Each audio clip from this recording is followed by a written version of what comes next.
तो सर जैसे आप आईएएस के लिए बच्चों को पढ़ाते हो, एक जो सपना होता है बच्चे का, वो फुलफिल होने के कितने परसेंटेज आपको लगता है, या ये एक इमोशनल ट्रैप है? बहुत बार देखा होगा ना, रील्स आ रही हैं कि कोचिंग इंस्टीट्यूट्स में कोई सिलेक्टेड बच्चा एंटर कर रहा है, बहुत भीड़ लगी हुई है, साइड हो जाओ साइड हो जाओ, बॉडीगार्ड्स हैं साथ में। जी लेकिन रियलिटी में कभी देखा है ऐसे आईएएस ऑफिसर? नहीं सर, आज की जेनजीज के पास अपॉर्चुनिटीज़ बहुत हैं, बट वो फिर भी डिप्रेशन में बहुत हैं।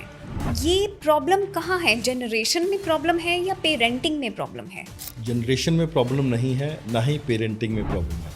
फिर क्या प्रॉब्लम है? प्रॉब्लम है कि हम तो सर जैसे इंडिया इतना विकसित हो चुका है, तो क्या हमें रिजर्वेशन अब ख़त्म कर देनी चाहिए? और अभी फॉर एग्जांपल हम 2026 में है, हमें लगता है कि 80 साल में हम बहुत कुछ कर चुके हैं और हमें रिजर्वेशन ख़त्म कर देनी चाहिए, लेकिन ख़त्म करने की जगह पे इसको रैशनलाइज करना पड़ेगा। सर यूथ को थोड़ा सा प्रॉब्लम होता है करियर प्रेशर और रिलेशनशिप का, उन दोनों को वो बैलेंस कैसे करें?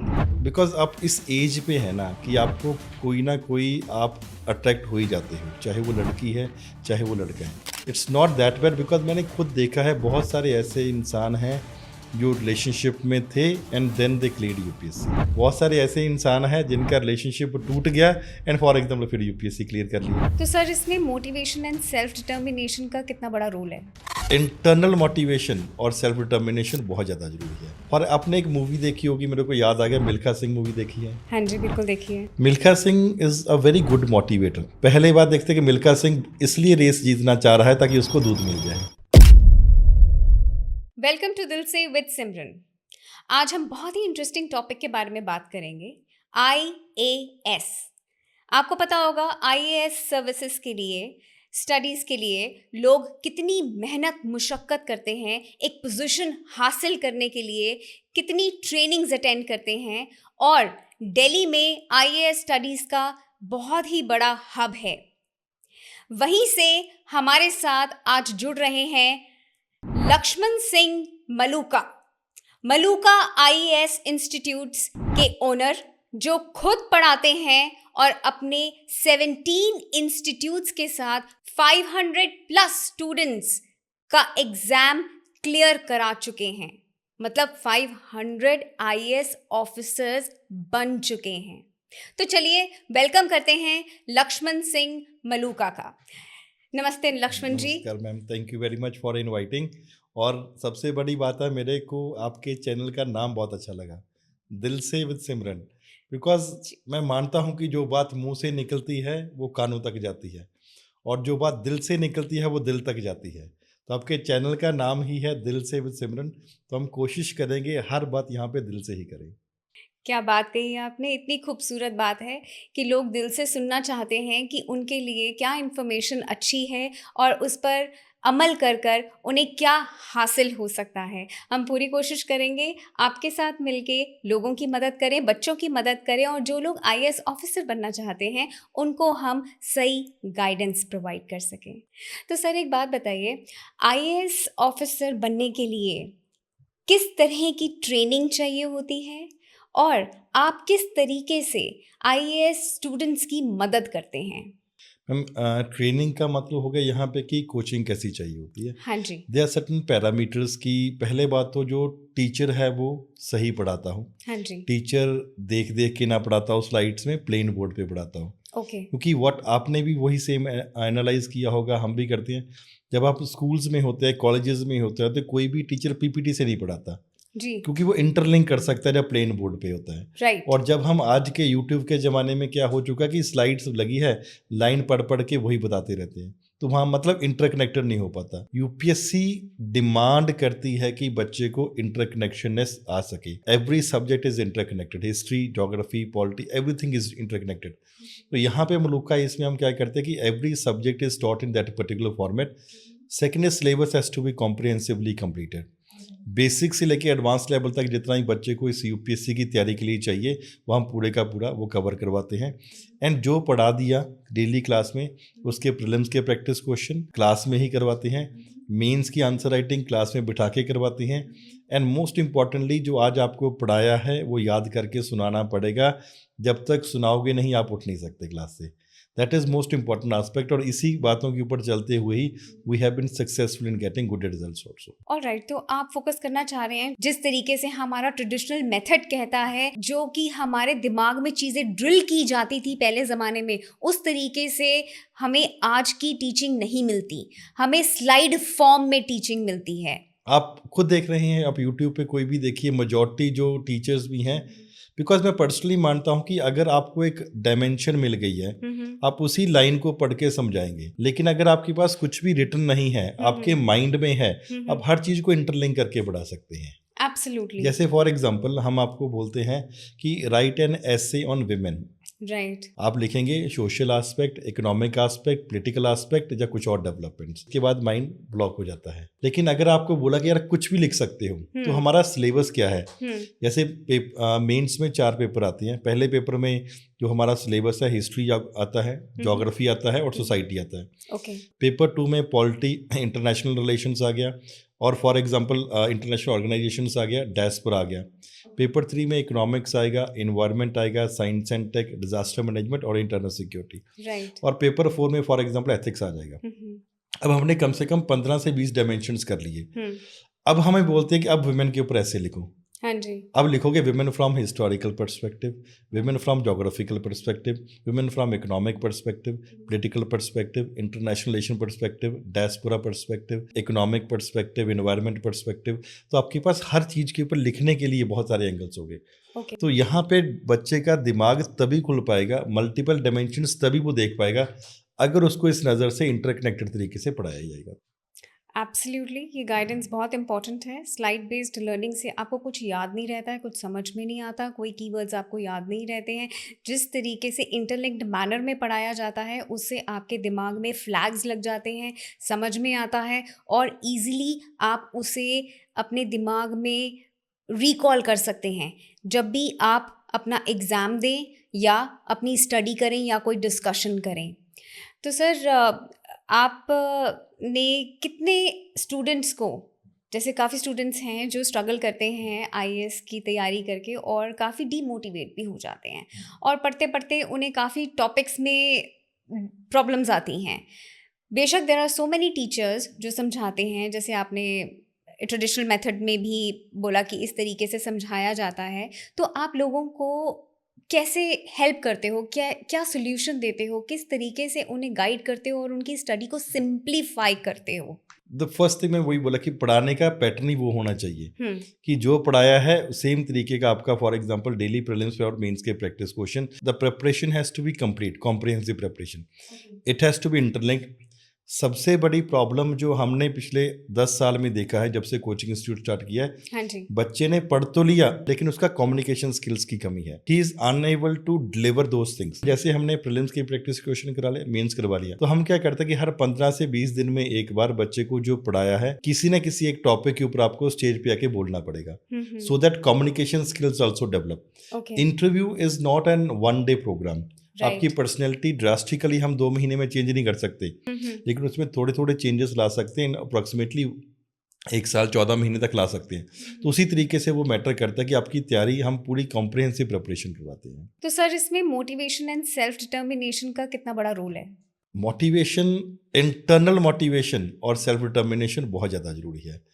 और आपने एक मूवी देखी होगी, मेरे को याद आ गया, मिल्खा सिंह मूवी देखी है? हाँ जी, बिल्कुल देखी है। Milkha Singh is a very good motivator. जैसे फॉर एग्जांपल अगर हम उस मूवी में कुछ एनालिसिस करते हैं, हाँ जी, पहले बात देखते हैं कि मिल्खा सिंह इसलिए रेस जीतना चाह रहा है ताकि उसको दूध मिल जाए। हाँ जी, मोटिवेशन उसका क्या है? दूध।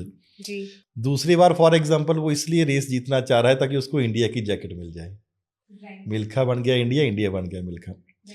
थर्ड बार फॉर एग्जांपल वो फॉरेन चला जाता है लेकिन हार के आ जाता है, और एरोप्लेन में अपने कोच से पूछते हैं कि 400 मीटर रेस के लिए वर्ल्ड रिकॉर्ड क्या है, तो उसी मूवी में वो नैपकिन के ऊपर लिख के देता है 45.9 सेकेंड्स। अब उसका मोटिवेटर क्या था? 45.9 second. Absolutely. Fourth is for example वो कहता है यार मैं इतना ज़बरदस्त प्लेयर बनना चाह रहा हूँ कि मेरे नाम के ऊपर देश में एक दिन छुट्टी हो जाए। जी, ये चारों के चारों मोटिवेशन है, and these motivations are internal motivation. Same is case with almost everyone. और आपके टारगेट्स ही आपको मोटिवेट करना चाहिए। किसी ने एलन मस्क को पूछा, कहते यार तुम इतना काम कैसे ही करते हो, तुम्हें मोटिवेशन कौन देता है? हाँ जी, कहता यार मेरे को तुम्हारा क्वेश्चन समझ नहीं आया। उसने रिपीट किया, कहता व्हाट मोटिवेट्स यू। कहता मेरे को क्वेश्चन नहीं समझ आ रहा तेरा। कहता sir I am asking what motivates you. कहता मेरे को मोटिवेशन लेने की ज़रूरत ही क्या है, वो मैंने गोल अचीव करना है, मैंने टारगेट रखा है, मैंने करना है, तो मेरे को एक्सटर्नल मोटिवेशन की ज़रूरत ही क्या है। That is my target. उस टारगेट को मैंने कैसे भी अचीव करना है। उसी टारगेट अगर एलन मस्क के लिए XYZ टारगेट है तो students who are preparing for UPSC उनके लिए IAS बनना टारगेट है। अगर कोई स्पोर्ट्स में जाना चाह रहा है उसमें एक्सेल करना टारगेट है। कोई बिजनेस में करना चाह रहा है तो उसका वो टारगेट है। कोई लॉयर में जाना चाह रहा है उसका टारगेट है। आपका अपना टारगेट है कि मेरा चैनल अमंग द बेस्ट हो जाए, फॉर एग्जाम्पल पॉडकास्ट में, वो आपका टारगेट है। तो वो आपका टारगेट ही आपको मोटिवेशन देता है। You do not need any external motivation. And self determination होगा, अब उसको डेफिनेटली अचीव कर पाओगे। सो जो आपका टारगेट है वही मोटिवेशन है। उसे जितनी बार आप रिपीटेड फॉर्म में सोचेंगे वो आपके अंदर एक स्ट्रॉन्ग मोटिवेशनल पार्ट बन जाएगा और उसके माध्यम से आप अपने टारगेट को अचीव कर पाएंगे। जैसे कि बहुत अच्छा एग्जाम्पल दिया मिल्खा सिंह का कि हर एक सिचुएशन में कुछ ना कुछ मिल्खा सिंह को मोटिवेट करता रहा और वो अपने टारगेट को अचीव कर गया और आज इंडिया मिल्खा सिंह इंडिया बन गया। सर अगर घर का माहौल नेगेटिव हो और पैसे की तंगी हो तो क्या इस सिचुएशन में भी, इस एनवायरनमेंट में क्या कोई स्टूडेंट IAS ऑफिसर बन पाता है? क्या क्या स्ट्रगल्स होती हैं उस स्टूडेंट की? एनवायरनमेंट बहुत इंपॉर्टेंट रोल प्ले करता है आपकी सक्सेस के लिए। आप क्रिकेट देखते हैं? जी देखते हैं। कई बार आपने देखा होगा कि विराट कोहली के साथ खेलता खेलता कोई टैलेंडर भी 50 60 40 रन मार जाता है। हाँ जी। बिकॉज वो विराट कोहली का ऑरा होता है। विराट कोहली बिकेम विराट कोहली बिकॉज उसके जो एनवायरनमेंट था, Sachin Tendulkar was there for example, और Ganguly was there, Mahendra Singh Dhoni was there, Yuvraj Singh was there. उन सबके कॉम्बिनेशन से एक प्लेयर बहुत ग्रेट बन गया, दैट इज विराट कोहली। अगर विराट कोहली कीनिया में पैदा होया होता तो सिचुएशन डिफरेंट होती, things would have been different, और वो विराट कोहली नहीं बन पाता। बिल्कुल। आई कनेक्ट यू विद एक और आपको बताता हूँ। महाभारत में एक स्टोरी है अभिमन्यु का वध, अच्छा। Killing of Abhimanyu. Okay. तो क्या होता है कि जयद्रथ अभिमन्यु को मार देता है। अच्छा। जंग के मैदान में डेथ होगी, फाइन, लेकिन उसकी लाश जब पड़ी होती है तो उसको किक्स मारने लग जाता है। तो अर्जुन को ये बात पता लग जाती है। अर्जुन बोलते, अर्जुन का बेटा अभिमन्यु, अर्जुन बोलते यार जंग के मैदान में शहादत होनी थी अभिमन्यु की होगी, लेकिन उसकी लाश को तुमने लाते क्यों मारी? That was something that affected. तो अर्जुन ने वहाँ पे कसम खाई कि अगर मैं कल शाम को सूर्य छिपने तक अगर मैं जयद्रथ को नहीं मार देता तो अपने आप को मार लूँगा। तो Pandava was for example problem में आ जाएंगे अगर अर्जुन की डेथ हो जाएगी तो। लेकिन कौरव खुश हो गए क्योंकि कारण था कि जयद्रथ को सुबह से लेकर शाम तक ही छुपाना है, और अगर जयद्रथ को छुपाने में कामयाब हो गए उसके बाद अर्जुन अपने आप को खुद मार लेगा। तो कौरव खुश हो गए, पांडव बेचारे अपसेट हो गए। सुबह से लेके ऑलमोस्ट शाम होने वाली थी, सूरज ढलने वाला था। अच्छा। और उस ढलने वाले सूरज में क्या हुआ कि जयद्रथ कहीं नहीं मिला अर्जुन को। ओके। पांडव टेंशन में, अर्जुन, पांडव और फॉर एग्जांपल सब लोग कृष्ण के पास चले गए, कृष्ण भगवान के पास। अच्छा। उनको बताया कि ऐसा हो चुका है, अर्जुन ने कसम खाई है अगर जयद्रथ नहीं मिला तो अपने आप को ये मार लेगा, और अगर पांडव अर्जुन मर गया तो पांडव ऑटोमेटिकली हार जाएंगे। बिल्कुल। तो कृष्ण भगवान कहते ठहरो रुको, तो हाथ ऐसे करते हैं, सूरज के आगे बादल आ जाते हैं। तो जब बादल आ जाते हैं तो सूरज को लगा कौरवों को कि सूरज छिप गया है, तो बहुत डांस करते करते जयद्रथ बाहर आ जाता है। जैसे ही जयद्रथ बाहर आ जाता है कृष्ण भगवान फिर ऐसे करते हाथ और बादल साइड हो जाते हैं और सूरज निकल आता है। Everyone was shocked, Arjun was shocked. तो कृष्ण भगवान की तरफ ऐसे देखता है, कृष्ण भगवान बोलते मेरी तरफ क्या देख रहा है, मार उसके सीने में तीर। And he was killed, right, क्योंकि it was environment that was created by lord Krishna कि ये हो पाया। Your personality is not only your personality, it is some of the people who are around you, surrounding you. तो आप motivation आपको क्या देने वाला है? फॉर एग्जाम्पल 4 दोस्त हैं या 5 दोस्त हैं, 5 में से 4 शराब पीती हैं, 1 नहीं पीता, तो मेजॉरिटी चांसेस है कि वो भी पीने लग जाएगा। उल्टा होने के चांसेस बहुत रेयर है। इसी भी तरीके से आपका एनवायरनमेंट आपकी ज़िंदगी में सक्सेस लाने का बहुत इंपॉर्टेंट रोल प्ले करता है। कई बार फाइनेंशियल प्रॉब्लम्स होती हैं, लेकिन जो लोग इवन बिजनेस की बात करते हैं 90% जो बिलियनियर्स हैं वो गरीब ही थे। And they are able to make it to that particular level. अगर आप गरीब हैं, आप एडिशनल दुख तकलीफ़ों से निकल रहे हैं, आपके पास ज़्यादा डेडिकेशन भी आती है काम करने की, स्ट्रगल करके, ताकि फॉर एग्जांपल आप नेक्स्ट लेवल के ऊपर जा सकते हैं। टू एन एक्सटेंट आपकी गरीबी प्रॉब्लम क्रिएट कर सकती है, इन्वायरमेंट प्रॉब्लम क्रिएट कर सकती है, लेकिन बहुत सारे ऐसे लोग इतिहास में हुए हैं जिसने अपनी गरीबी या इन्वायरमेंट को साइडलाइन करके हुए बहुत कुछ बड़ा अचीव भी किया है। एब्सोल्युटली, जो आपने एग्जांपल दिया उससे काफ़ी हद तक लोगों को समझ में आया होगा कि एनवायरनमेंट कितना इम्पोर्टेंट रोल प्ले करता है आपके स्टडी के लिए, आपके सक्सेस के लिए। तो ये आपके लिए रियलिटी चेक है, अपना एनवायरनमेंट चेक कीजिए और सही एनवायरनमेंट में अपने आप को एजुकेशन के लिए या किसी भी एग्ज़ाम के लिए प्रिपेयर कीजिए। तो सर, अगर एक क्वेश्चन पूछूं मैं जेनजीज के बारे में, हाँ जी। आजकल सोच का बहुत डिफरेंस आ चुका है। यस। तो पहले ज़माने में लोग थोड़ा डिफरेंट सोचा करते थे और आज के ज़माने में बहुत डिफरेंस देखा जा रहा है कि जेनजी एक अलग ही ट्रिप पे हैं, एक अलग ही सोच में हाँ हैं। जी। तो इनके दोनों के डिफरेंस, इन दोनों के बिहेवियर का डिफरेंस कैसे आप समझाएंगे? This is something that is बहुत ही इंपॉर्टेंट क्वेश्चन है। जेनजीज बहुत पहले से ज़्यादा रेडिकल हैं, इनको सब कुछ एक सेकंड में चाहिए, they are very aggressive. For example जो नेपाल में हुआ हाँ और जी। बहुत सारी कंट्रीज़ में हुआ, जैसे नेपाल में तो बहुत ज़्यादा हुआ कि सरकार चेंज करनी है। सरकार चेंज कर दो, लेकिन उसके लिए डेमोक्रेसी भी तो है, उस तरीके से करो। आप सब कुछ पार्लियामेंट को आग लगा रहे हो, आप मंत्रियों के पीछे पड़ रहे हो, लेकिन क्या जेनजी ने कोई सोल्यूशन उसका ला पाए? नहीं। वही for example they needed a guidance of someone. कहीं ना कहीं पे जेनजीज आर एग्रेसिव, लेकिन कहीं ना कहीं पे ये भी देखा कि पुराने जो कल्चर को जो चैलेंज कर रही हैं वो पॉजिटिव भी है। फॉर एग्जांपल पहले वाले जो लोग थे, या for example of this generation जो हमारे पेरेंट्स हैं, ये लड़का और लड़की में भेदभाव करते थे। हाँ अभी जी। भी कंपेरेटिवली कुछ हद तक है, लेकिन कुछ हद तक कम हो चुका है। राइट। लेकिन जेनजीज, आई पर्सनली बिलीव, जो मैंने देखा भी है, वो लड़का लड़की में कोई भेदभाव नहीं करते। बिल्कुल दे सही। Treat their sisters equally as compare to for example others. तो ये जो इक्वलिटी, जेंडर इक्वलिटी की बात हो रही है, ये जेनजीज का पॉजिटिव एस्पेक्ट है। पहले वाले लोग धर्म के नाम के ऊपर काफ़ी हद तक बटे हुए थे। अब वो जेनजीज धर्म से फॉर एग्जांपल इतना ज़्यादा अटैच नहीं है, या पैसा लगा लीजिए कि दे वांट कि लोग इंसान अच्छे हैं and we will be going with them. अब ये पॉजिटिव एनर्जी है, लेकिन इसको चैनलाइज करने की ज़रूरत है। पुराने लोगों के रीति रिवाज जो ट्रेडिशंस हैं, जहाँ पैसे लगा लीजिए, उन्होंने जो इतने सालों में कुछ एनालाइज करके निकाला, निचोड़ निकाला हुआ है, that can not be totally irrelevant. बस ज़रूरत क्या है कि दोनों को क्लब करने की ज़रूरत है। जेनजीज को पुरानी ट्रेडिशनल नॉलेज, ट्रेडिशनल ज्ञान को इकट्ठा करके ही हम आगे मूव कर सकते हैं। जेनजीज आज के पेरेंट्स को लगता है कि हमारी बात नहीं मानते। आज के पेरेंट्स को लगता है कि हमारे बच्चे हमारी कभी बात नहीं सुनते, हमारे आगे बोलते हैं। हमने कभी अपने पेरेंट्स के आगे नहीं बोला था, इनको बोलने की अकल नहीं है। बच्चों को लगता है कि हमारे पेरेंट्स बात ही नहीं समझ पा रहे हैं। The differences are coming. तो जेनजीज एक पॉजिटिव एस्पेक्ट है कि they are comparatively becoming more expressive. वो एक्सप्रेसिव हो रही हैं। तो ये पेरेंट्स की और जो बच्चों में जो आपस में पहले डिफरेंसेस हुआ करता था, फॉर एग्जांपल जैसे लड़कों ने तो खास करके नॉर्थ इंडिया में अपने फादर साहब को कभी नहीं बोला होता आई लव यू, ना अपने फादर ने कभी लड़कों को बोला होता है।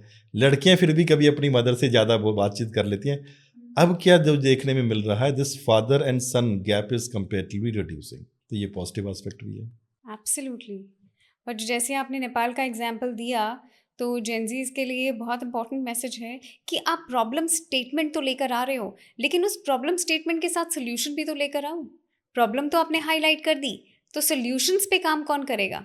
तो अगर आप सोल्यूशन बेस्ड बने तो आई थिंक आप बहुत लॉजिकल एंड सेंसिबल साउंड करोगे। तो सर, जैसे इंडिया इतना विकसित हो चुका है, तो क्या हमें रिजर्वेशन अब ख़त्म कर देनी चाहिए? इसके आपको हिस्टोरिकल बैकग्राउंड में जाना पड़ेगा। मीन्स डिस्क्रिमिनेशन कैटेगरीज के साथ कब से हो रहा है। अगर हम लेके चले, इंडिया गॉट इंडिपेंडेंस इन 1947। हाँ जी। और अभी फॉर एग्जांपल हम 2026 में है। हमें लगता है कि 80 साल में हम बहुत कुछ कर चुके हैं और हमें रिजर्वेशन ख़त्म कर देनी चाहिए।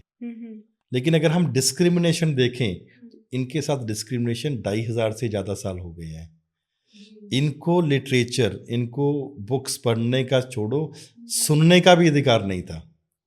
हाउ यू कैन से कि जो 2500 साल में डिस्क्रिमिनेशन हो रहा है वो 80 साल में ख़त्म हो जाएगा. It is not possible at this particular point of time.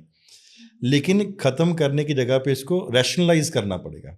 जैसे ओबीसी कैटेगरी में है, क्रीमी लेयर है, कि अगर आपकी इनकम 8 लाख से ज़्यादा है तो आप जनरल कैटेगरी में इस एग्ज़ाम को दोगे या किसी भी और एग्ज़ाम को दोगे. उसी तरीके से हमें कुछ नए चेंजेस या सब कैटेगराइजेशन लाना पड़ेगा एससी एंड एसटी कैटेगरी के लिए. मैं ऐसे बहुत सारी फैमिलीज़ को जानता हूँ जिनके फादर भी आईएएस हैं, बच्चे भी आईएएस हैं, जिनके साथ उनके बच्चे मैरिड है वो भी आईएएस ऑफिसर हैं, और सब लोगों ने अपना रिजर्वेशन क्लेम करी हुई है. What I personally believe is, even for example supreme court में ये केस गया हुआ था. What I personally believe is कि अगर आपकी फैमिली में कोई एक बच्चा है जो ए कैटेगरी जॉब में चला गया है तो आपकी फैमिली को उसके बाद रिजर्वेशन नहीं मिलनी चाहिए. बिकॉज ऐसा हो चुका है कि एक कुछ ही फैमिलीज़ में हम रिजर्वेशन के बेनिफिट्स दे पा रहे हैं एससी एंड एसटी कैटेगरी में. अगर हमें रिजर्वेशन एससी एसटी की कैटेगरी में हर एक को पहुंचाने हैं, इट बिकम्स इम्पॉर्टेंट कि सब कैटेगराइजेशन इंट्रोड्यूस करो. एक बच्चे की सिलेक्शन हो गई है, उनके बच्चों को रिजर्वेशन के बेनिफिट्स नहीं मिलेंगे. तो सब कैटेगराइजेशन अगर इंट्रोड्यूस हो जाएगा तो कंपेरेटिवली और ज़्यादा रैशनलाइजेशन हो सकता है. At this particular point of time reservation को एंड करना पॉसिबल नहीं है बिकॉज डिस्क्रिमिनेशंस बहुत हुए हैं. हाँ, इसको रैशनलाइज किया जा सकता है, सब कैटेगराइजेशन किया जा सकता है, जैसे सुप्रीम कोर्ट भी बोल रहे हैं, सरकार भी आने वाले समय में शायद कुछ कर दे, हो सकता है. देन फॉर एग्जांपल रिजर्वेशन के बेनिफिट्स जो अनटच्ड सेक्शन ऑफ सोसाइटी अभी तक रहा है उनको भी मिल सकते हैं. Very well said. तो गवर्नमेंट को इस पे काम करना चाहिए और रिजर्वेशन को सब कैटेगराइज्ड करना चाहिए. तो सर, अगर कोई बिजनेसमैन है, स्टूडेंट है, आईएएस ऑफिसर है, या किसी भी लाइन ऑफ बिजनेस में है या डोमेस्टिक लाइफ में है, इन सब के लिए वर्क लाइफ बैलेंस कितना इम्पोर्टेंट है और कैसे करना चाहिए?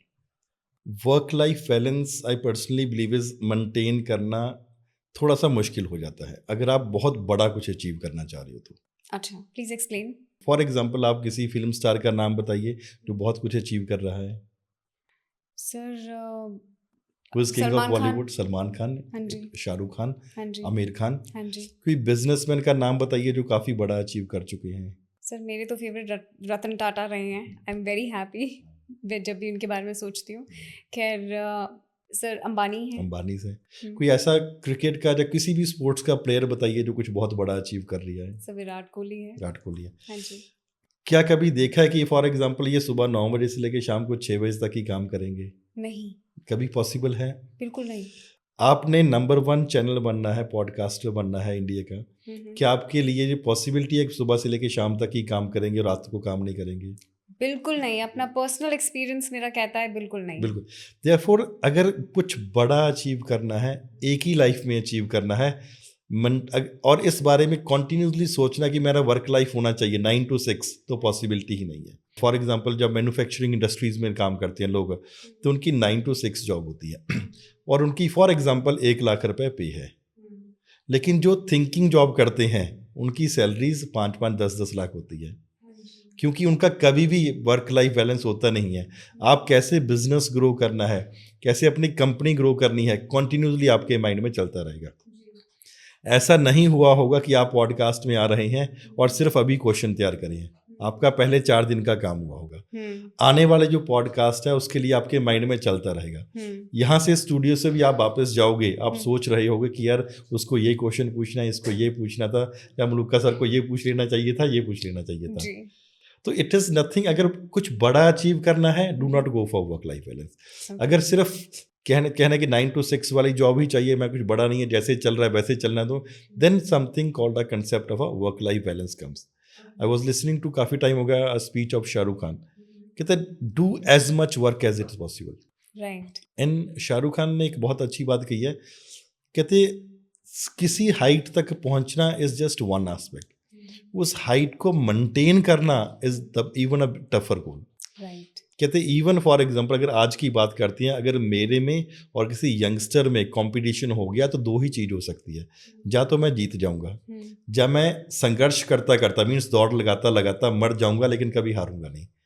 ये it comes only for example when things are coming from inside, और आप डेडिकेटेड हो कि इसी लाइफ में आप कुछ बड़ा अचीव करना है, और 84 लाख जून हुई है, हाँ जी 84 लाख में से आउट ऑफ 8.4 मिलियन जितने भी अभी तक हुए हैं, सिर्फ इंसान ही तो है जो सोच सकता है, सिर्फ इंसान ही तो है जो कायनात के साथ कनेक्ट कर सकता है and could achieve definitely something bigger. तो कुछ नहीं होता work life balance, it is work work and work, and अपनी फैमिली भी उसी हिसाब से, फॉर एग्जांपल जहाँ तक पॉसिबिलिटी है आप कनेक्शन मेंटेन करो ताकि दोनों चीज़ फॉर एग्जांपल आप कनेक्ट कर सको। हाँ, वर्क लाइफ बैलेंस ऐसे हो सकता है जब जॉब पे हैं, काम पे है, you should be there in work, लेकिन जब घर पे आ गए हैं, this is a time for my family, तब आप अपने बीवी, अपने बच्चों, अपने माँ बाप, अपने भाई बहन के साथ आप 100% टाइम दो। This is something called work life balance, इस तरीके से मेंटेन करना चाहिए। एब्सोल्युटली। वालुका सर ने बहुत अच्छी बात कही है। 84 लाख जूनों को भुगताने के बाद एक इंसान का जन्म मिलता है, और वो भी कोड़ियों के भाव निकल जाए तो फिर अपनी ज़िंदगी को आप जस्टिफाई नहीं कर सकते।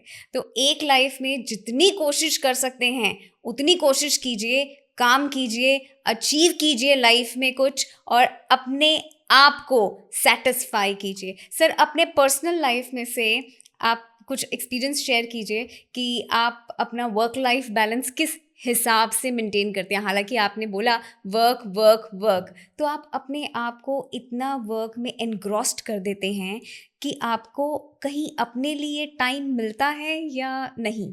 डेफिनेटली मिलता है। 24 hours are more than sufficient ma'am, बहुत ज़्यादा है 24 आवर्स। आप सुबह से काम करने लग जाएं, शाम को फॉर एग्जांपल सुबह 7-8 बजे 6 बजे काम करने लग जाएं, जल्दी उठिए, get up at 4 AM, what ever 5 PM, जब भी आपको ठीक है, एंड 7-8 बजे तक अपना काम खत्म कर लीजिए, और 7 PM तक आपने काम खत्म कर लिया। उसके बाद give your 100% time to your family. Problem कहाँ आती है लोगों में, सुबह से लेके शाम तक ऑफिस में, और शाम को जैसे ही घर पे आ गए अपने फ़ोन पे, you are unable to give for example time to your child, to your parents, to your wife, to your other siblings that are there. Same thing has to be maintained. अगर success लेना है, it is not only materialistic success, आपको जो life में success, real एक satisfaction मिलती है, वो पैसे कमाने से कहीं ज़्यादा तब मिलती है जब आपकी वजह से आपके फैमिली वाले खुश होते हैं। वो खुश रियलिटी में तब हो पाएंगे जब फॉर एग्जांपल आप उनको टाइम दे पाओगे। जस्ट एक छोटा सा एग्जांपल आपको देता हूँ। जो बुज़ुर्ग लोग हैं, कहते काफ़ी ज़्यादा प्रॉब्लम है बुज़ुर्गों में और यंगस्टर्स में। उसका एक रीज़न है कि बच्चे अपने पेरेंट्स को टाइम ही नहीं दे पा रहे। मैं पर्सनली मानता हूँ कि मेरे पेरेंट्स को, आपके पेरेंट्स को, या दूसरे भी, उनको कुछ नहीं चाहिए आपका। सुबह ऑफिस जाते हुए उनके पास 5 मिनट बैठ जाओ, आप कैसे हो, क्या हाल चाल है, खा पी लिया। शाम को आते हुए फिर 5-10 मिनट बैठ जाओ, they are more than happy, they do not want anything from you. लेकिन प्रॉब्लम कहाँ पे है, हम सिर्फ 2-3 जनों में ही अपने आप को रिस्ट्रिक्ट कर चुके हैं, मेरी बीवी, मेरे बच्चे, दैट्स ऑल। हमारे जो सब लोग हैं फैमिली में, इसी वजह से बहुत बार क्या होता है, आपने देखा होगा, बुजुर्ग बात करते करते उसके बाद बच्चों को बोलते ही नहीं है, and internally for example sort of a depression phase में जा रहे होते हैं। तो काफ़ी ज़्यादा है because of the coming up of the nuclear families. पहले ये कुछ नहीं होता था, and therefore things are changing. इसको ओवरकम करने के लिए देखो, आज आप यंग हो लेकिन कल को आप भी तो बुजुर्ग हो जाओगे। आपकी बेटी, आपका बेटा अगर आपके साथ बिहेव करेगा तो आपको बुरा लगेगा, तो आपके पेरेंट्स को भी बुरा लगेगा। देयरफॉर जैसा आप कर रहे हो वैसा ही आपको मिलने वाला है। Well said. तो जैसा आप कर रहे हो, वॉच आउट योर एक्शंस, क्योंकि वापसी आपको उसी हिसाब से मिलेगी। सिर्फ एक अच्छा टीचर स्टूडेंट की लाइफ बदल सकता है, तो सबसे ज़्यादा पावरफुल क्या है, नॉलेज या बिलीफ? सेल्फ बिलीफ इम्पॉर्टेंट है, और सेल्फ बिलीफ और स्ट्रांग हो पाएगा अगर आपकी नॉलेज भी गुड है। और टीचर की रिस्पॉन्सिबिलिटी बनती है कि बच्चे के सेल्फ बिलीफ को नॉलेज के थ्रू स्ट्रेंथन करें। फॉर एग्जांपल, आपको लगता है कि मैं IAS बन जाऊंगा, IAS बन जाऊंगी, लेकिन कभी कभी आपका बिलीफ डगमगा जाता है, यार 2 साल हो गए तैयारी करते हुए, मेरा प्रीलिम्स का एग्ज़ाम भी क्लियर नहीं हुआ। राइट। तो वहाँ पे आपके बिलीफ के साथ, आपकी नॉलेज के साथ, आपका सेल्फ बिलीफ को दोबारा से आपको याद कराने का काम एक टीचर या गुरु का काम होता है, कि बच्चे को सही दिशा दिखाना। फॉर एग्जाम्पल, जैसे लॉर्ड बुद्ध थे, बुद्ध ने भी सही यही बोला था, मैं तुम्हें रास्ता दिखा सकता हूँ, हाँ जी। लेकिन रास्ते पे चलना तुम्हें ही होगा। जैसे फॉर एग्जांपल कबीर साहब है। कबीर साहब ने बोला था कि मुझे हंसी आती है जब मैं सागर में मछली को प्यासा देखता हूँ, तो कहता हूँ अंदाज नहीं है तुझे, हुनर नहीं है तुझ में पानी पीने का, या तुझे पानी पीने के बारे में पता ही नहीं कि पानी कैसे पिया जा सकता है। ये प्रॉब्लम तब आती है जब हमारा आईएएस का गोल या कुछ भी और गोल से हम डाइवर्ट हो जाते हैं। और जितने भी अलग अलग समय के ऊपर पीर पैगंबर आए हैं या गुरु आए हैं, चाहे वो हज़रत ईसा हो गए, हज़रत मूसा हो गए, या हज़रत मोहम्मद हो गए, या लॉर्ड राम हो गए, कृष्ण भगवान हो गए, बुद्ध हो गए, महावीर हो गए, गुरु नानक हो गए, जितने भी ये लोग आए हैं और बहुत सारे हैं, आपको भटके हुए को सही रास्ते पे लेने आए हैं, लेके वापस लेने के लिए आए हैं। या जितनी भी इनकी वाणी है, गुरु ग्रंथ साहब है, गीता है, हमें एक सही दिशा डायरेक्शन देने के लिए है। तो टीचर का रोल भी वही होता है। और जब तक हम लोग इंसान भटके हुए हैं, ऐसे पीर पैगंबर रहबर आते ही रहेंगे हमें एक सही गाइड करने के लिए। लेकिन अगर यहाँ पे यूपीएससी की बात करते हैं तो टीचर का रोल भी यही है। कभी कभी बच्चा भटक जाता है, for example getting in to a relationship, और फॉर एग्जाम्पल टाइम वेस्ट कर रहे हैं, सोशल मीडिया देख रहे हैं, मार्क्स नहीं आ रहे हैं। It becomes the role of a teacher कि तुम्हें अपनी सही रास्ते के ऊपर वापस लेके आओ। एंड अप्स एंड डाउन्स में, बिकॉज ऐसे बहुत बार हमने देखा है कि बच्चा कुछ बातें ऐसी होती हैं पेरेंट्स को बता नहीं सकता, बिकॉज लगे उनको वो क्या सोचेंगे। और पेरेंट्स भी किसी गांव में रहते हुए बच्चे की सिचुएशन या रियल माइंड सिचुएशन नहीं समझ सकते। A teacher can understand. तो Absolutely. बहुत बार ऐसा होता है कि बच्चे आके हमें ऐसी बातें बताते हैं जो लगता है कि इतनी बड़ी प्रॉब्लम में रह रहे हैं, तो वहाँ पे हमारी एक पर्सनल रिस्पॉन्सिबिलिटी बनती है कि इनकी अच्छी काउंसलिंग करी जाए, इनको सही दिशा दी जाए कि these are things which are part and parcel of the UPSC preparation. ये आएंगी ही आएंगी और दोबारा आपको सही रास्ते पे आना पड़ेगा। तो आपका जो इंस्टीट्यूट है इन्हीं लाइंस पे वर्क करता है और लोगों को राइट डायरेक्शन प्रोवाइड करता है। Definitely yes. All right. तो आपके पास बहुत सारे रिसोर्सेज हैं जिसके हेल्प से आप अपने राइट डायरेक्शन को फॉलो कर सकते हो। मलुका आईएएस इंस्टीट्यूट्स जो कि दिल्ली एंड अदर स्टेट्स में अवेलेबल हैं, जो एग्जैक्ट डायरेक्शंस आपको प्रोवाइड करते हैं। और बहुत अच्छी सी बात मलुका सर ने बोली कि मछली पानी में, समुंदर में रह के पानी पीना ना सीख सकी, तो मछली के पास जो इतना समुंदर भरा पानी है उससे अगर वो सीख नहीं पा रही, और आप जिस एटमॉस्फेयर में रह के आईएएस की तैयारी कर रहे हो और आप आईएएस की तैयारी नहीं कर पा रहे, तो इसका मतलब ये है मछली भटकी हुई है, आप भटके हुए हो, आपको सही डायरेक्शन चाहिए। और सही डायरेक्शन के लिए इनसे कनेक्ट कर सकते हैं, इनके इंस्टीट्यूट से कनेक्ट कर सकते हैं और अपनी राइट डायरेक्शन फाइंड कर सकते हैं। सर, यूथ को थोड़ा सा प्रॉब्लम होता है करियर प्रेशर और रिलेशनशिप का, उन दोनों को वो बैलेंस कैसे करें? दोनों चीज़, बिकॉज आप इस एज पे है ना कि आपको कोई ना कोई आप अट्रैक्ट हो ही जाते हो, चाहे वो लड़की है चाहे वो लड़का है। आप इतना मैच्योर नहीं हो पाते हो बिकॉज आपके अंदर जो लोचा चल रहा है, माइंड में चल रहा है, तो यू आर अनेबल टू किसी बहुत अच्छे इंसान को, खूबसूरत इंसान को देखते हो, you are attracted towards him और her. This is something that is very natural. It's not too bad to get in to a relationship. अगर आप अवॉइड कर सकते हो इससे बढ़िया कुछ नहीं है।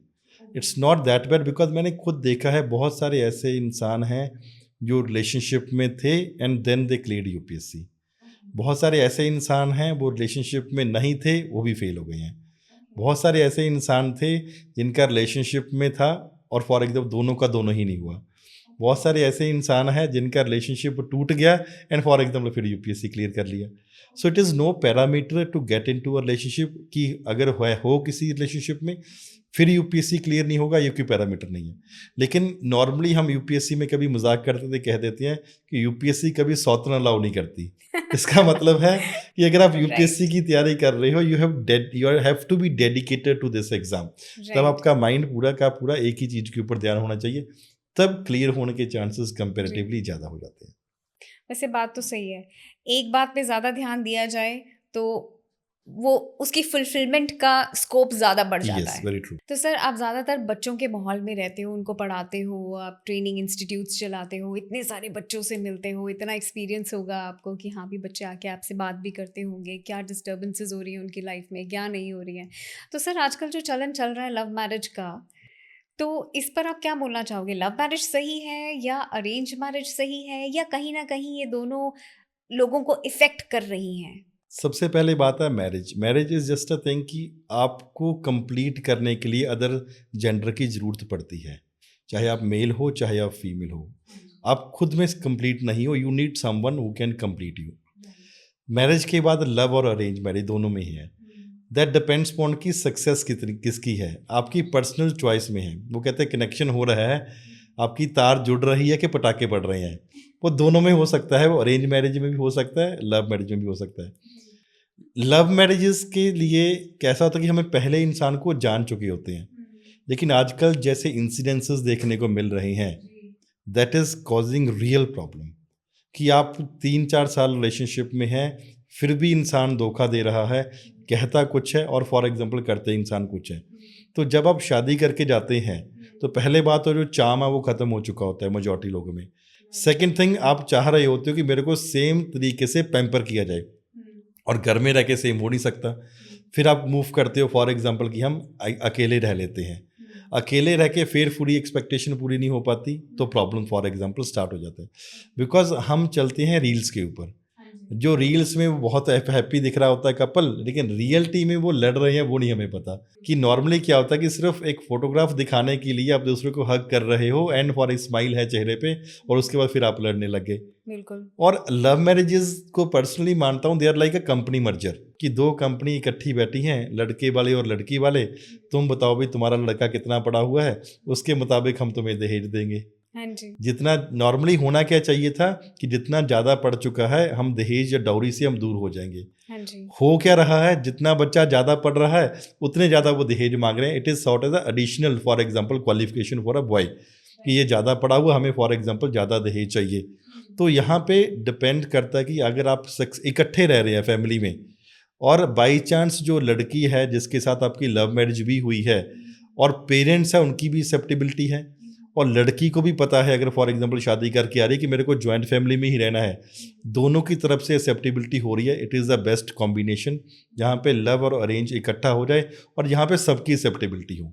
नॉर्मली क्या होता है अगर हम लव मैरिज हो रही है, पेरेंट्स नहीं एक्सेप्ट कर रहे हैं तो भी प्रॉब्लम है, और अरेंज मैरिज हो रही है, आपस में प्रॉब्लम हो रही है तो भी प्रॉब्लम है। देयरफॉर चाहे आपकी मैरिज लव मैरिज है चाहे अरेंज मैरिज है, the most important thing is सब इकट्ठे रहें, एक दूसरे को समझें, then only for example any marriage और any relationship can be made a success. तो यहाँ पर बहुत इम्पोर्टेंट चीज़ हाईलाइट हो रही है कि आपकी जितनी एजुकेशन बढ़ती जा रही है उतना दहेज आपके लिए इम्पॉर्टेंट होता जा रहा है। हालांकि दहेज इज़ अ क्राइम, और इसे समझना चाहिए कि दहेज एक क्राइम है, उसे हमें सपोर्ट नहीं करना, बट एजुकेशन आपकी सही डायरेक्शन में नहीं जा रही है। तो कोशिश करें अपनी सही डायरेक्शन चुनें। जैसे पहले भी हमने बताया, बहुत रिसोर्सेज हैं, आपको सही डायरेक्शन मिल सकती है। समझें और सही चुनाव करें अपनी ज़िंदगी के लिए भी और अपने करियर के लिए भी।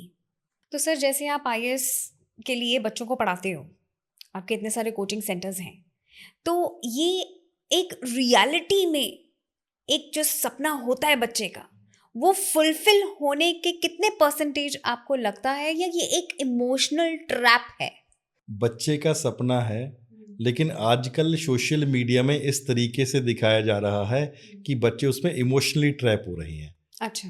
This is one aspect. आपने बहुत बार देखा होगा ना, रील्स आ रही हैं कि कोचिंग इंस्टीट्यूट्स में कोई सिलेक्टेड बच्चा एंटर कर रहा है, बहुत भीड़ लगी हुई है, साइड हो जाओ, बॉडीगार्ड्स हैं साथ में जी। लेकिन रियलिटी में कभी देखा है ऐसे आईएएस ऑफिसर? नहीं। तो this is an emotional trap. Okay. Parents को लगता है कि मेरा बच्चा ऐसे रहे, लेकिन मेरे बहुत सारे दोस्त हैं, मैं उसको पूछता हूँ और तुम्हारा लाम लश्कर कहाँ है जो पीछे चलना चाहिए, कहता मेरे को आज तक नहीं मिला, दो स्टूडेंट्स हैव गॉट सिलेक्टेड। तो ये रियलिटी नहीं है। यहाँ पे एक बच्चे को इस तरीके से दिखाया जाता है, पता नहीं आप कितने ज़्यादा पावरफुल हो चुके हो। दिखाना क्या चाहिए था कि आप कितने ज़्यादा आपके पास पावर आ चुकी है और आप लोगों की सेवा कर रहे हो। उसके ऑपोजिट क्या हो रहा है, इस तरीके से उसको पेश किया जा रहा है कि बहुत गाड़ियाँ चल रही हैं आपके पीछे, ये चल रहा है, आईएएस की एंट्री ऐसी होती है, एसडीएम की एंट्री ऐसी होती है। रियलिटी में ऐसा कुछ नहीं होता। इट इज़ बहुत सारे बच्चों को ऐसे लगने लग जाता है कि हम भी यूपीएससी की तैयारी कर सकते हैं। क्यों? बिकॉज उस वीडियो से वो मोटिवेट हो जाते हैं। बट पहले क्या होता था, जब फॉर एग्जांपल सोशल मीडिया का ज़माना नहीं था, for example when I was preparing for UPSC, तो हमें पता होता था फॉर एग्जांपल क्या पढ़ना है क्या छोड़ना है, मेजॉरिटी। आज मिसगाइडेंस बहुत ही ज़्यादा हुई पड़ी है। एक बिकॉज आप एक गांव से उठते हो, आगे पढ़ने की कोशिश करते हो, इंस्पायर होते हो ऐसी रील्स में, वो इंस्पिरेशन फॉर एग्जाम्पल जैसे कहते हैं love at first sight, divorce at first fight. आपको लगता है कि मैं यूपीएससी क्रैक कर लूँगा बिकॉज मेरे पड़ोसी का हो गया है, और जैसे ही आपने पैसे दे दिए आपको लगा ये तो मेरी समझ से बाहर है, आप पीछे हट जाते हो। तो वहाँ पे इमोशनल ट्रैप से कंपेरेटली में बचना चाहिए। सोशल मीडिया अगर आपको कहीं ना कहीं गाइड कर रहा है तो आपको मिसलीड भी कर रहा है। तो जो लाइफस्टाइल आईएएस ऑफिसर्स का दिखाया जा रहा है in reality with lot of bodyguards and lot of cars behind, वो सच नहीं है। आपको देश की सेवा करनी है, और जो देश की सेवा की सोच से आईएएस करता है वही सक्सेसफुल होता है। सर, आज की जेनजीज के पास अपॉर्चुनिटीज़ बहुत हैं, बट वो फिर भी डिप्रेशन में बहुत हैं।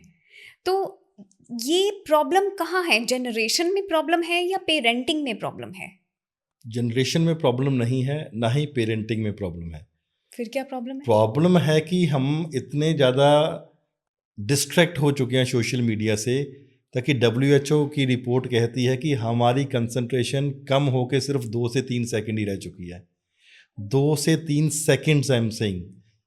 क्यों? बिकॉज हमारी स्क्रोलिंग माइंड कैसे चल रहा है, हमें कुछ पसंद नहीं आ रहा है।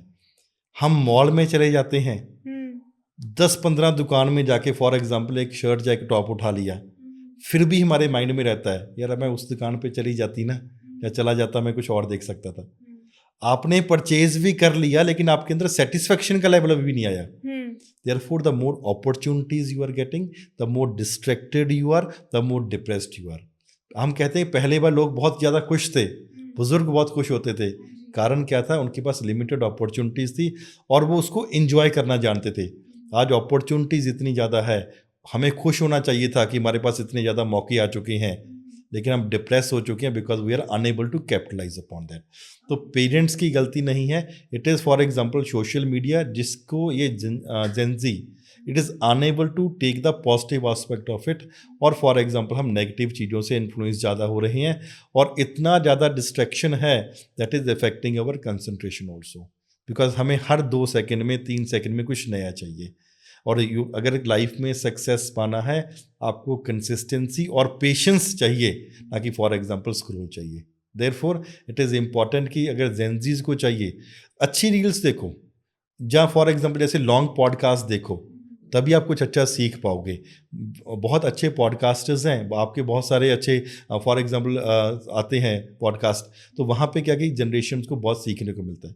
लेकिन अगर 2 सेकंड का आपने 5 सेकंड का कुछ देखा, आप कुछ नहीं सीखोगे, सिर्फ अपनी कंसंट्रेशन इफेक्ट कर रहे हो। तो हमने प्रॉब्लम के बारे में बात करी और मलूका सर ने हमें सोल्यूशन भी बता दिया कि बहुत सारी ऐसी वीडियोस हैं जो आपको नॉलेज देती हैं।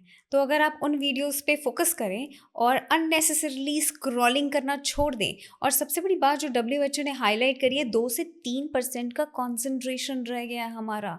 मतलब आप किसी भी एक चीज़ में 100% फोकस नहीं कर पा रहे हो, तो वो बहुत बड़ा नेगेटिव फ्लैग है हमारी ज़िंदगी के लिए, हमारे सक्सेस के लिए।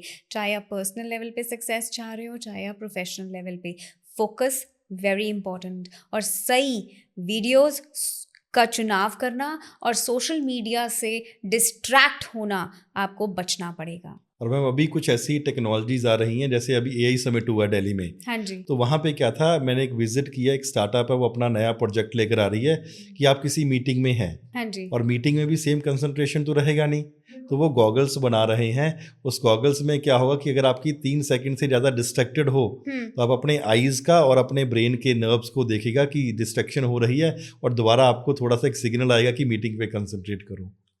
यहाँ तक ज़रूरत पड़ गई है कि हम मीटिंग में भी कंसंट्रेट नहीं कर पा रही हैं। अगर उनके साथ, मैच्योर लोगों के साथ ये हो रहा है, तो बच्चों के साथ क्या हो रहा होगा आप एनालाइज कर सकते हैं। बच्चों की तो मेमोरी बहुत सेंसिटिव होती है। Yes. वो बहुत इजीली मोल्ड हो जाती है और वो बहुत इजीली डिस्ट्रैक्ट हो जाती Very है। true. उनको कंट्रोल कैसे किया जाएगा, ये तो बहुत बड़ा चैलेंज हो गया हमारे लिए।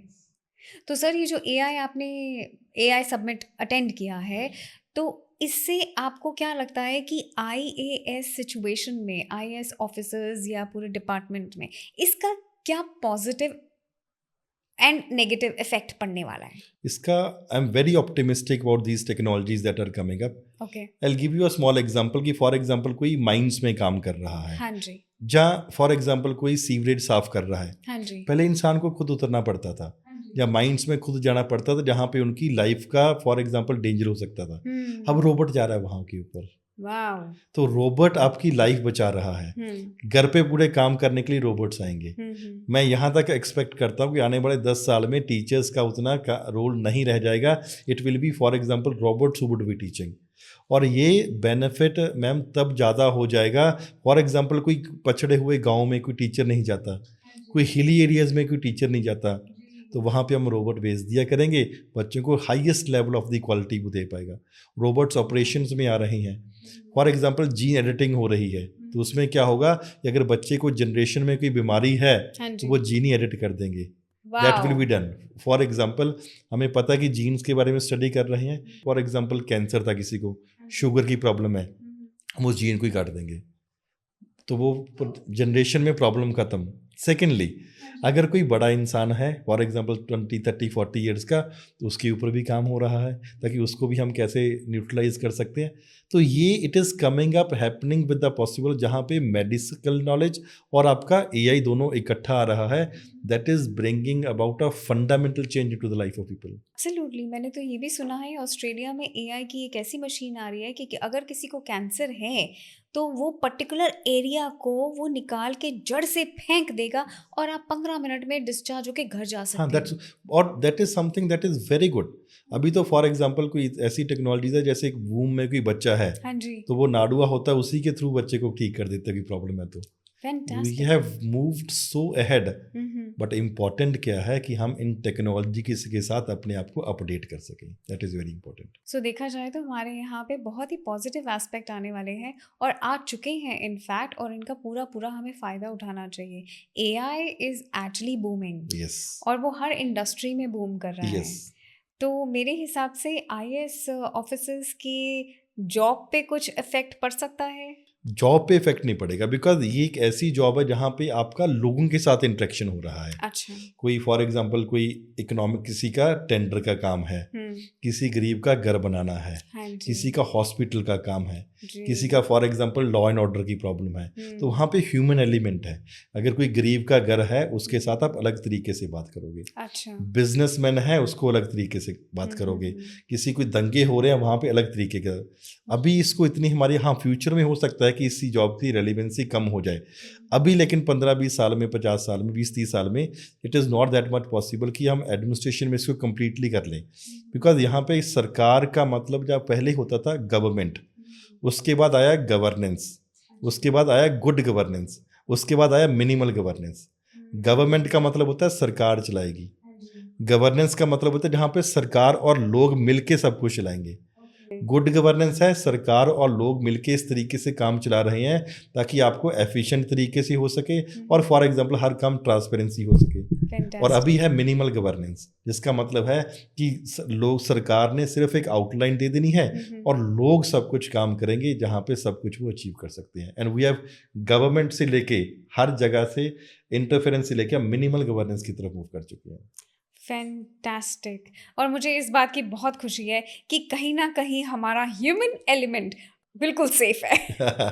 बिकॉज सारी जगह जिस डिपार्टमेंट के बारे में बात करी जाए, जिस डोमेन के बारे में बात करी जाए, वहाँ पे एआई का इतना नेगेटिव इफेक्ट देखा जा रहा है. हालांकि वो भी सोच में है, क्योंकि ह्यूमन इनपुट के बगैर एआई भी नहीं चल सकता. क्योंकि अगर कहीं ना कहीं एआई सिस्टम की प्रोग्रामिंग गलत हो गई तो वो गलत रिजल्ट भी दे सकता है. तो वो प्रोग्रामिंग कौन करेगा? वो तो ह्यूमन करेगा. बेशक थोड़ा सा फर्क पड़े, लेकिन मेरे हिसाब से एआई जो ये बूम सेम कर रहा बातें हैं. जब फॉर एग्जांपल हमारे पास एलपीजी आया, 1991 ओपनिंग अप ऑफ इकोनॉमी हुआ. हाँ जी. जब कंप्यूटर्स इंट्रोड्यूस करे वही हल्ला हो रहा था कि जॉब सब ले जाएगा. अब एआई आ रहा है, सेम हल्ला हो रहा है. लेकिन क्या हम कंप्यूटर्स को रोक सके? क्या हम एआई को रोक सकते हैं? It is not possible at this particular point of time. तो क्या कर सकते हैं हम? अपने आप को एडजस्ट कर सकते हैं. ट्यून कर सकते हैं, एक्नॉलेज कर सकते हैं और इसके साथ ग्रो कर सकते हैं। थैंक यू वेरी मच दिल से विद सिमरन के साथ जुड़ने के लिए। और आज हमने देखा लक्ष्मण सिंह मलूखा सर ने हमें आईएएस स्टूडेंट्स की प्रिपरेशन के लिए बहुत अच्छी गाइडेंस दी। आपको कहीं पर भी किसी भी तरीके की हेल्प की ज़रूरत हो, गाइडेंस की ज़रूरत हो, डायरेक्शन की ज़रूरत हो, तो आप सर से डायरेक्टली कांटेक्ट कर सकते हैं। उनके कांटेक्ट डिटेल्स हम डिस्क्रिप्शन में डाल देंगे।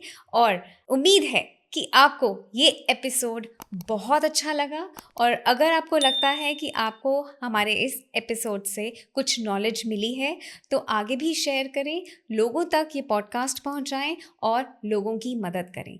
Thank you very much.